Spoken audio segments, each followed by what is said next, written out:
Olá, amigos, frequentadores e trabalhadores do Grupo Assistencial Espírita Ninho de Amor e Luz. Mais uma oportunidade deste encontro virtual, nos trazendo esclarecimento, reflexões e harmonização. Nossa programação de hoje, primeiro nosso irmão Augusto, voz e violão, abrindo os nossos trabalhos. A oração da abertura dos trabalhos de hoje será através da oração de preparação do nosso lar para a luz do Evangelho. Esta oração faz parte de um trabalho que eu tenho desenvolvido neste período, através do canal no YouTube, Orações do Coração, e essa oração me foi inspirada. Logo após, nós teremos a palestra com Maíse Braga, o tema O Evangelho em Casa. Logo após a nossa palestra, teremos o vídeo do passe de tratamento, a fluidificação da água com a música Água da Vida, com Elizabeth Lacerda, e o nosso encerramento com a música Evangelho de Luz, por Célia Tomboli. Que Deus nos abençoe, que Jesus nos conduza nesse abençoado momento e que possamos compreender a importância de realizar o Evangelho no nosso lar. Bom trabalho a todos. Até a próxima.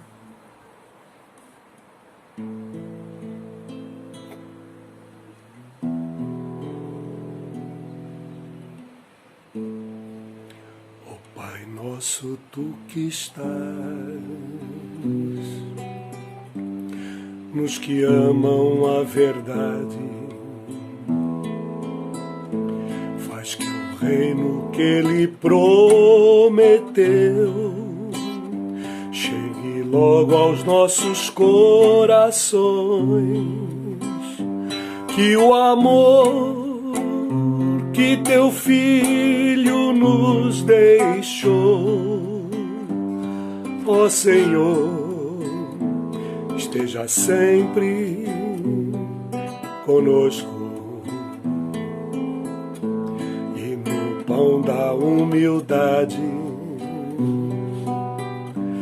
Cristo dai-nos hoje a paz. Esqueça que fizemos mal, prometemos também perdoar. Não permitas cairmos em tentação, ó Senhor, tende piedade do mundo. Pai nosso que estás no céu, santificado seja o teu nome. Venha a nós o vosso reino. Seja feita a tua vontade, assim na terra como no céu. O pão nosso de cada dia nos dai hoje. Perdoai as nossas ofensas, assim como nós perdoamos a quem nos tem nos ofendido. E não nos deixeis cair em tentação, mas livrai-nos de todo mal. Amém. E no pão da humildade, Cristo dai-nos hoje a paz. E esqueça que fizemos mal, prometemos também perdoar. Não permitas cairmos em tentação, ó Senhor, tende piedade do mundo. Tende piedade do mundo.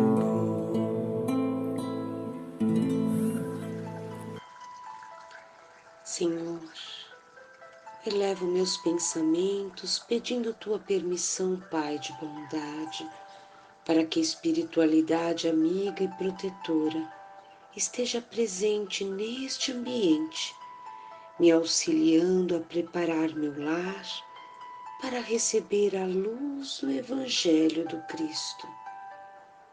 Agradeço, Pai, por todas as bênçãos de saúde e proteção recebidas diariamente, do corpo físico, templo reparador que nos permite a vida neste plano terreno, do trabalho edificante que me traz o abençoado sustento e conforto, toda a oportunidade de conhecimento que me proporciona o esclarecimento. Agradeço pelos nossos protetores que amorosamente nos conduzem, nos orientam em nossa jornada e te peço, Pai, que recebam muita luz em gratidão. Que Jesus nos conduza na leitura de seus ensinamentos, nos trazendo compreensão da necessidade de vivenciá-los. Que as vibrações de luz irradiadas neste momento alcancem outros lares, corações e pensamentos, promovendo a harmonização. Que os irmãos desencarnados que também estejam neste ambiente sejam envolvidos nestas emanações de amor, recebendo acolhimento, esclarecimento e o socorro necessário. Que das mãos abençoadas de Jesus vertam fluidos medicamentosos, transformando cada molécula dessa água e nos proporcione o equilíbrio físico, mental e espiritual. Agora nossa breve leitura e comentários, mas já agradecendo a Deus por mais este momento de paz e luz com Jesus.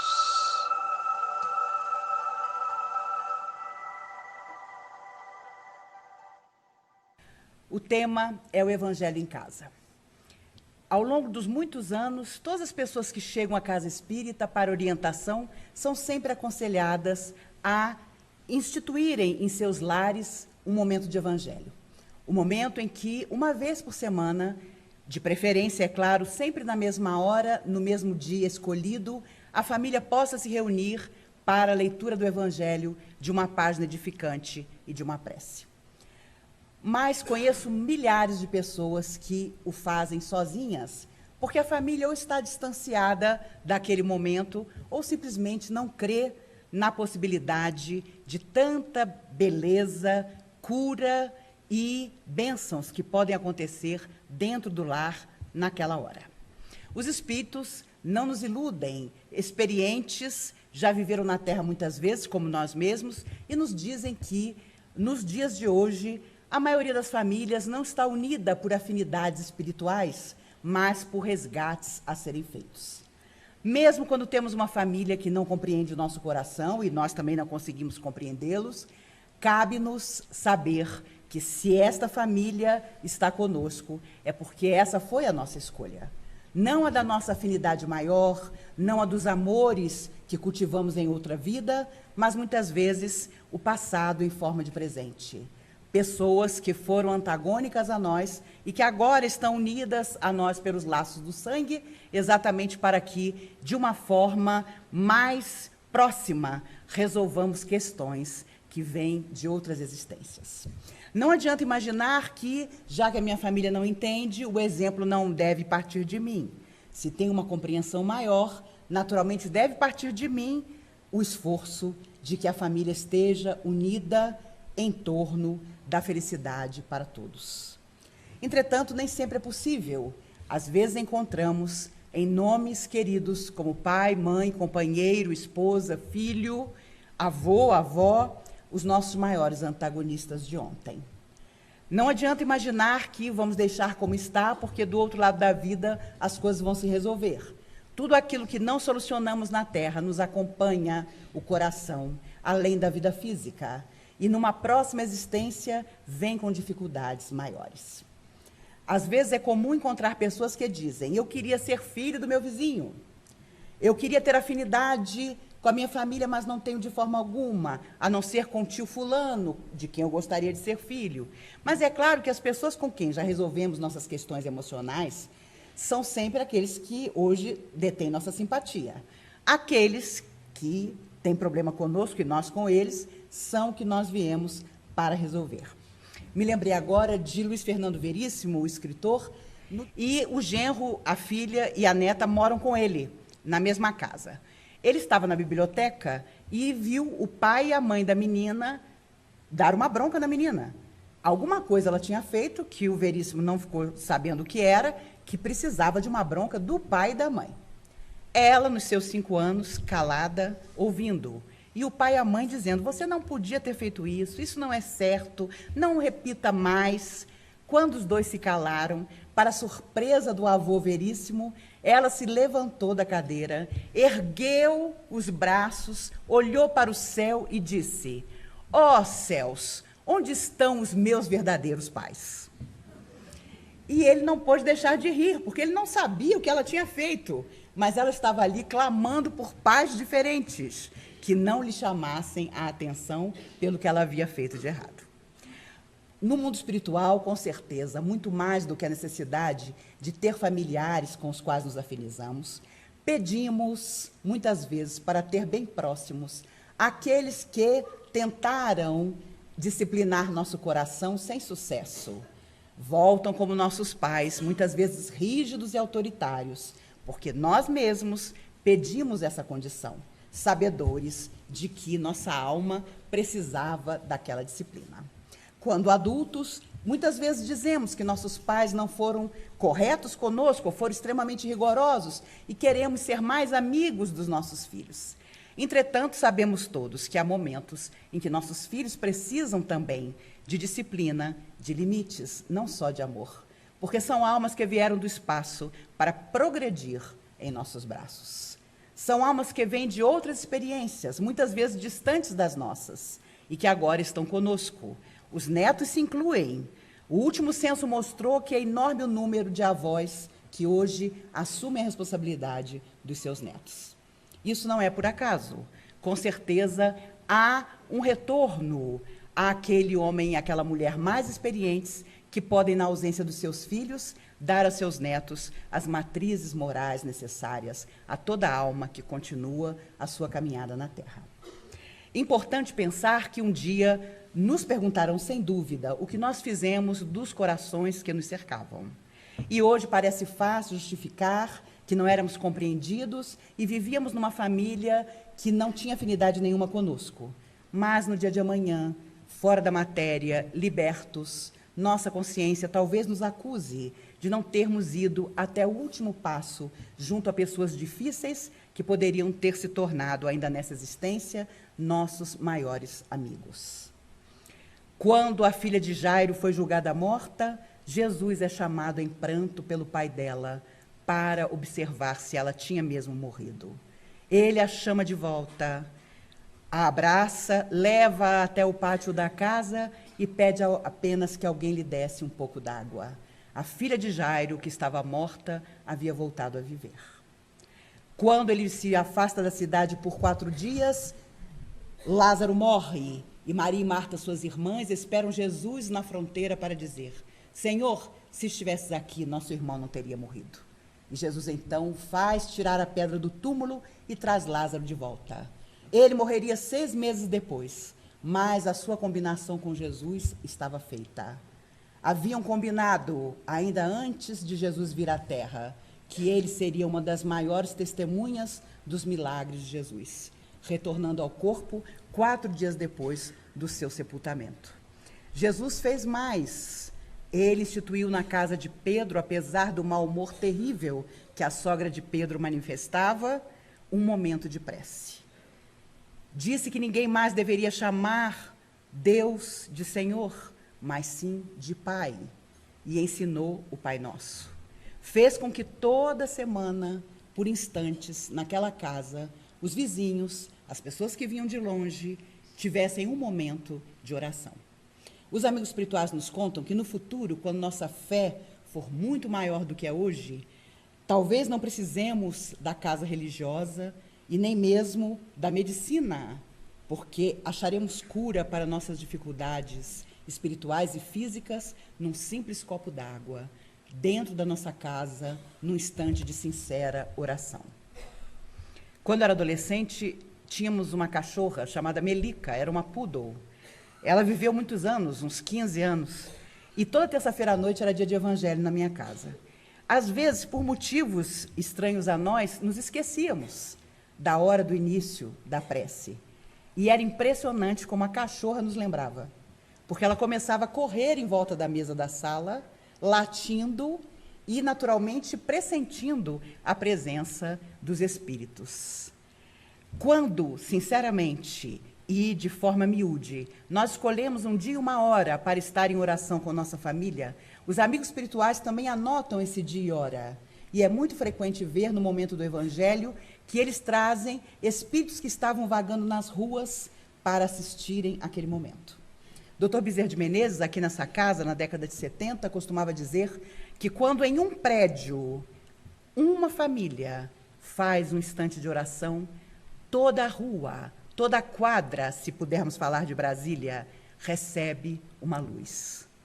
E que no dia em que cada casa tivesse o seu momento de evangelho, então a humanidade estaria mesmo transformada. Quando Chico inicia suas tarefas, Emmanuel diz a ele: comece a ler o evangelho em sua casa.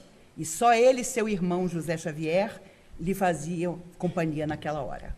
José morre aos 34 anos e causa enorme perda ao Chico, porque os outros irmãos, embora fingissem compreender a sua tarefa que mal começava, na verdade, não tinham no coração a fé verdadeira. Depois, na pequena casa de Pedro Leopoldo, quando começa uma pequena sala a ser usada para as reuniões, durante muito tempo, Chico abria e encerrava as reuniões fisicamente só. E ele lia o Evangelho, a leitura, e fazia as orações para uma plateia vazia. É claro que isso de vez em quando o incomodava, mas Emmanuel dizia: não se preocupe, com o tempo as pessoas chegarão. E foi exatamente o que aconteceu. Quando ele começa a psicografar rimas, pequenas poesias, pequenas estrofes, todos os que começam a escrever por ele praticamente eram almas suicidas. Porque, embora fosse Chico Xavier a figura que era, embora fosse a alma que era, precisava dos chamados batedores, aqueles que começam a nossa mediunidade. E, infelizmente, todas essas lições que vêm do passado parecem muitas vezes perdidas, porque as pessoas chegam à casa espírita e muitas vezes, quando sabem que possuem mediunidade a ser exercitada, já querem receber de Bezerra de Menezes para cima. E querem mesmo, porque quando aparece uma psicografia e a pessoa assina um amigo, já há decepção. Por que esse espírito não assinou? Meu Deus, eu senti que era um Eurípides Bassanufo do meu lado, que era um Batuíra, porque as pessoas não fazem por menos. Mas eu fico imaginando sempre, quando ouço uma história assim, de quantos amigos precisaremos, anônimos, para falar de nós no mundo espiritual. Para, às vezes, nos pedir uma moratória. E Chico teve 5 moratórias ao longo da sua existência. Emmanuel sempre disse a ele: quando você voltar, eu voltarei à Terra, porque a nossa tarefa terá terminado. Mas foi impressionante as vezes em que Chico esteve à beira da morte e, pelo trabalho extraordinário que executava, os espíritos lhe deram mais tempo. Precisamos saber que, ao entrar numa casa religiosa, seja ela de que complexão religiosa for, nós estamos enchendo nosso coração da luz que, às vezes, o nosso coração só consegue alcançar dentro de uma casa religiosa. Mas um dia, todo lugar será sagrado. Não só a nossa casa, a nossa família, a casa religiosa que o nosso coração um dia escolheu. Todo lugar onde estivermos e pudermos fazer o bem, será sagrado para nós. já que Dona Emília retorna ao mundo espiritual e tenho certeza recebida pelo próprio Dr. Bezerra de Menezes, mentor dessa casa, tenho certeza absoluta disso. Ela que foi a fundadora dessa casa e depois foi pedir a seu Mário que o fosse também, e são mais de 50 anos de história. E fico pensando na responsabilidade de todos nós que tentamos, muito a contragosto, executar os trabalhos de carinho que essa casa merece. O recebimento das pessoas na sua angústia maior. Porque ninguém procura uma casa religiosa num primeiro momento quando não está vivendo um drama interior. E, como sei que falo para trabalhadores ou futuros trabalhadores, nunca percamos essa ideia de que, ao entrarmos aqui ou em outra parte onde se pronuncie com respeito o nome de Jesus, nós estaremos adentrando um solo sagrado para nossas almas e precisaremos estar em consonância com essas forças maiores que nos querem ajudar, mas muitas vezes não conseguem, porque nossa mente e nossos corações estão envolvidos por outras questões. Questões que são matéria, questões que vão passar. Mas a única coisa que não passa é o bem que você deixa no coração do outro e que um dia vai falar de você na verdadeira vida. Uma amiga de Chico Xavier contava num livro que nos últimos 2 anos, quando a sua saúde piorou demais e ele não conseguia mais, naturalmente, psicografar, apenas falava o que via, e os espíritos, às vezes, declamavam trovinhas através da sua boca, mas ele já muito afetado pelos problemas de saúde, ele disse a ela certa vez: Nena, o que eu estou fazendo ainda na Terra? Meu corpo não suporta mais o trabalho, e eu vim para o trabalho. Eu quero tanto voltar para o mundo espiritual, para poder retornar um dia e começar tudo de novo. Um homem que dedicou-se aos outros, dedicou-se a divulgar a doutrina espírita como dificilmente alguém ainda fará, na verdade, não tinha mais condições de estar naquele corpo. Ele contava que toda vez que ele se desdobrava, ele pedia a Emmanuel para não voltar para o corpo, porque ele olhava aquele corpo velho, enrugado como maracujá de gaveta, e ele sempre perguntava: eu tenho mesmo que voltar? E Emmanuel dizia: deita, porque você tem que continuar um pouco mais. E, sem dúvida, foi um privilégio tê-lo por 92 anos, trazendo mais de 400 obras que nos iluminam até hoje. Por isso, se em nossa casa não encontrarmos nenhum coração que se abrigue na mesma fé que a nossa, não tenhamos nenhum receio. Façamos sozinhos o momento do Evangelho em casa. Convidemos as almas invisíveis para estar conosco, e, sem dúvida, elas estarão. Não duvidemos disso, porque nunca estamos sós. Como dizia Paulo de Tarso, há uma nuvem de testemunhas invisíveis que nos acompanham em toda parte. E um dia vão falar de nós nas esferas espirituais positivas para que lá sejamos recebidos. Não adianta dizer: eu fui filho do fulano. Fulano fez um bem, uma caridade doida, e ele era meu pai. A cada um segundo suas obras, afirmou Jesus, inesquecível. Ele sabia que, com certeza, nós íamos alegar até parentesco para aliviar o nosso caso no mundo espiritual. Por isso, afirmou: a cada um segundo suas obras. Dr. Inácio Ferreira, num de seus livros, conta que um orador espírita, que obviamente ele omite o nome, muito conhecido antigamente, estava internado no Hospital Eurípides Bassanufo, no mundo espiritual, em delírios de grandeza, acreditando que sua tarefa tinha sido tão ímpar que ele tinha que ser recebido com homenagens. Mas, ao invés de homenagens, o que ele encontrou foi perturbação, porque ele falava, mas não fazia em sua vida pessoal. E o Chico, já desencarnado, foi fazer uma visita ao Hospital Eurípides Bassanufo, e lá, Dr. Inácio disse: vamos conhecer alguns dos nossos internos. E Chico vai até o quarto desse moço, o reconhece naturalmente. Ele terá sido algum orador bastante conhecido dos primeiros tempos do Espiritismo. E o Chico disse: meu irmão, que alegria encontrá-lo aqui. E cita o nome da pessoa: fulano, que alegria encontrá-lo aqui. O rapaz, a pessoa, completamente delirante, vira-se para o doutor Inácio e diz: eu não disse que você tinha que me tratar diferente, até o Chico Xavier veio me receber, veio me homenagear. Até ele sabe quem eu sou. O delírio permanecia. Não importa a tarefa que tenhamos, dentro ou fora da doutrina que um dia o nosso coração escolheu. Importa o que nós vamos fazer de nós mesmos e dos outros que precisar de nossa ajuda.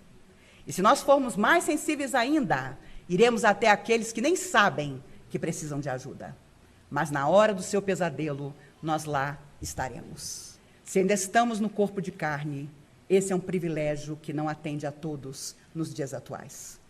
O antigo refrão de que todo pai e mãe é enterrado pelos filhos não existe mais. Por isso, um dos que perdeu 2 filhos disse, emocionado na televisão: hoje, abrace seu filho, beije sua filha, diga o quanto você os ama, antes que você não possa mais fazer isso. Por isso, amigos, se ainda que em nossa família não haja compreensão da fé que nós temos, uma fé raciocinada, que se torna ainda maior nas horas mais difíceis, não tem problema. O dia deles chegará. Não para o espiritismo, talvez para uma outra religião, ou para uma ONG, onde vão ajudar pessoas. Enfim, façamos a nossa parte. Não desanimemos em momento algum, porque do dia e da hora só Deus sabe. E não sabemos se amanhã estaremos convidados a mostrar a nossa consciência culpada ou livre na verdadeira existência. Até lá, que nossos encontros sejam cada vez mais felizes, porque nossas almas estarão dispostas a tudo fazer para criar felicidade em torno de nós, saindo do nosso próprio coração. Como dizia Eurípides Barçanufo, através de Chico Xavier, primeiro sejamos bons, depois nós seremos felizes. Que Jesus nos abençoe, que nos ampare e que nos dias que virão, até o nosso reencontro com a verdadeira existência, nós possamos orar por aqueles que partem, tão jovens, tão cheios de tônus vital, de sonhos, que só se realizarão do outro lado da vida. Por nossa feita, façamos o melhor ao nosso alcance. Tentemos todas as soluções viáveis para que os conflitos familiares, da melhor forma, se resolvam. E mais que isso, consigamos tornar ainda nessa vida a humanidade, a nossa grande família. Que Jesus nos abençoe, hoje e sempre. Que possamos, neste momento, nos transportar mentalmente a um lugar onde possamos nos sentir bem, acolhidos, num recanto da natureza, ou mesmo no lugar de atendimento fraterno da casa espírita. Que possamos respirar profundamente, nos tranquilizando, nos harmonizando, elevando os nossos pensamentos e procurando relembrar a condução harmoniosa do nosso irmãozinho da paz no passe, trazendo à nossa mente a presença de Jesus, mentalizando suas mãos abençoadas sobre a nossa cabeça e nos permitindo sentir estes fluidos medicamentosos, gotas de energias renovadoras que Jesus nos traz, que possamos conduzir mentalmente estas bênçãos destes fluidos através da nossa corrente sanguínea, limpando, fortalecendo nosso sangue, as nossas células, os nossos órgãos, trazendo a harmonia necessária à nossa saúde. Que estas gotas de luz iluminem os nossos pensamentos, conduzindo-os harmoniosamente. Que estes fluidos abençoados venham trazer a harmonização dos nossos sentimentos e das nossas emoções. Que a cada inspiração e expiração possamos sentir estas energias amorosas e renovadoras que Jesus nos traz.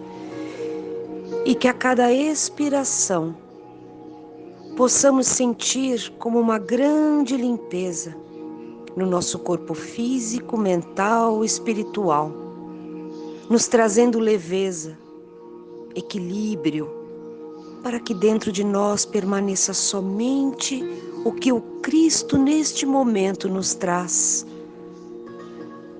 Toda a sua paz, nos trazendo equilíbrio e fortalecendo nossa fé.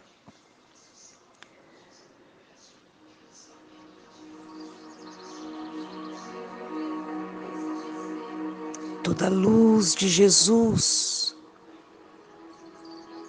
iluminando o nosso caminhar neste grande aprendizado terreno, e que permaneça em nós todo o amor do Cristo, nos conduzindo, nos trazendo equilíbrio, força, discernimento.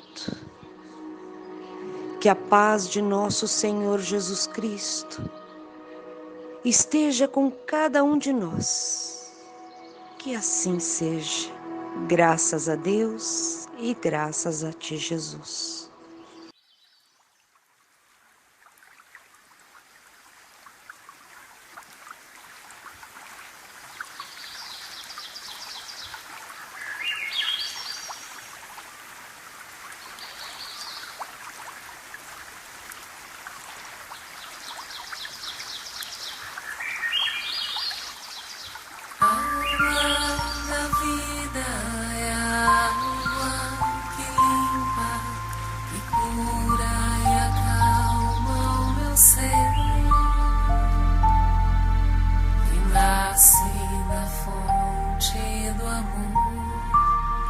Faz maravilhas e vem do Senhor,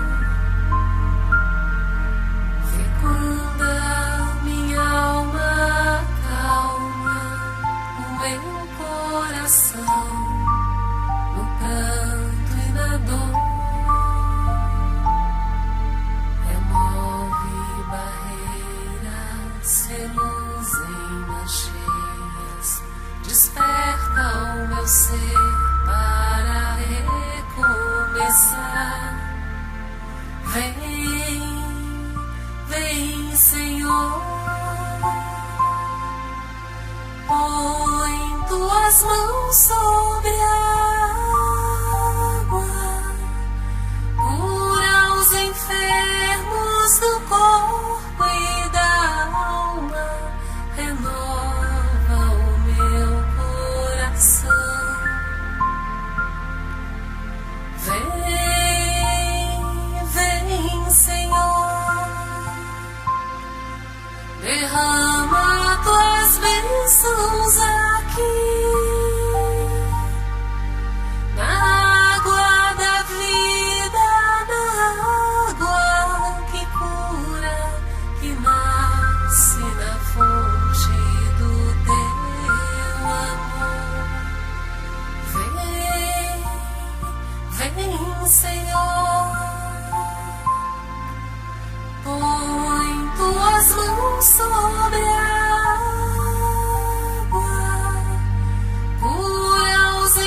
Eu tenho um amigo sincero que eu tanto venero, com quem tanto me dou.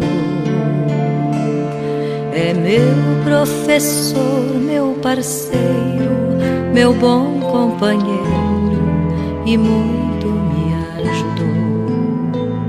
Me ensina a ser caridoso, a não ser orgulhoso e a orar sempre a Deus. E quando eu tenho um dilema, resolvo o problema com os conselhos seus. E quando eu tenho um dilema, resolvo o problema com os conselhos seus. Evangelho de luz, evangelho perdão, evangelho Jesus, és a minha salvação. Evangelho de luz, evangelho perdão, evangelho Jesus, és a minha salvação. E quando a angústia revolta, eu não acho a porta, não vejo a solução. É Ele, o amigo adorado, que está sempre ao meu lado e me traz a consolação. Se choro ou preciso socorro, a Ele recorro e por feliz me dou. Ele é o Evangelho novo, é a mensagem que ao povo o Cristo deixou. Ele é o Evangelho novo, é a mensagem que ao povo o Cristo deixou.